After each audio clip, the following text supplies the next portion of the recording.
Salut à toutes et à tous, mercredi 8 mars, journée internationale du droit des femmes, où on a décidé aujourd'hui de mettre à l'honneur Sandra Cléo, la coach de notre équipe handi basket. Salut Sandra. Bonjour. Sandra, est-ce que tu peux te présenter un petit peu et nous raconter ton parcours? Je suis Sandra Cléo, je suis l'entraîneur de l'équipe handi basket de l'Élan-Chalon depuis 2010. Je suis aussi enseignante au collège Roger Boyer de Cuiseaux, je suis professeure de PS. Avant d'être entraîneur, j'ai joué au basket au Chalon Basket Club, en National 1 à l'époque. Et ensuite, je me suis dirigée sur le coaching de l'équipe handi basket lorsque j'ai pris ma carrière de basketteuse.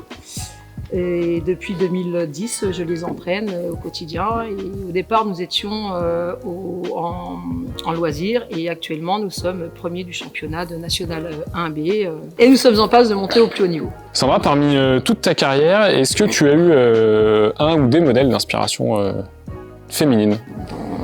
En visu, comme ça, je dirais que je m'inspire un peu chez chacune de certaines choses. Pour que je puisse être en adéquation avec ce que je peux observer chez les unes, chez les autres, pouvoir être dans la ligne directrice que je me suis tracée moi-même. Sandra, petite précision utile, l'équipe handi est composée à 90% d'hommes, donc il y a 9 hommes et une femme. Comment, et plus généralement dans un milieu qui est assez masculin, comment toi tu arrives à te faire ta place en tant que femme?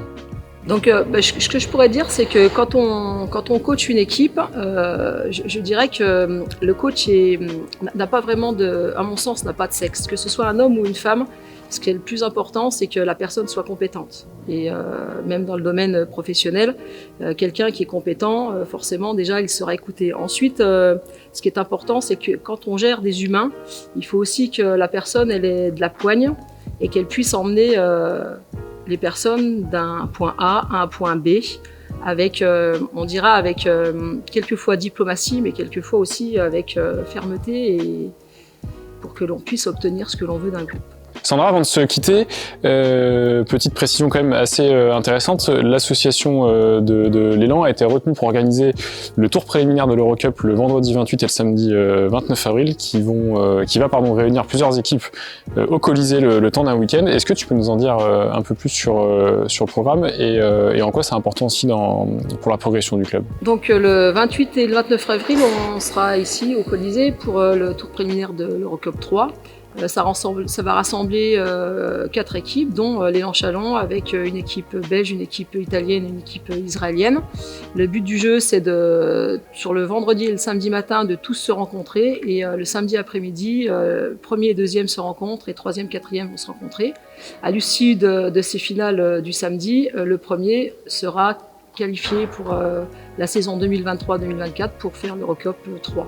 Ce qui est important pour l'Élan-Chalon, c'est de mettre en avant cette équipe qui progresse petit à petit, donner de l'expérience aux joueurs et gagner la qualification pour que l'année prochaine on fasse partie de l'Eurocup 3, qui est une compétition qui commence à être un petit peu reconnue au niveau européen. Et ça sera accessible à tous, et d'autant plus que les pros jouent le samedi 29 avril, donc je crois qu'il y aura des matchs en levée de rideau, donc on pourra venir soutenir l'équipe pour ce qui serait une première qualification en Coupe d'Europe dans l'histoire du club, si je dis pas de bêtises. Oui, c'est tout à fait ça.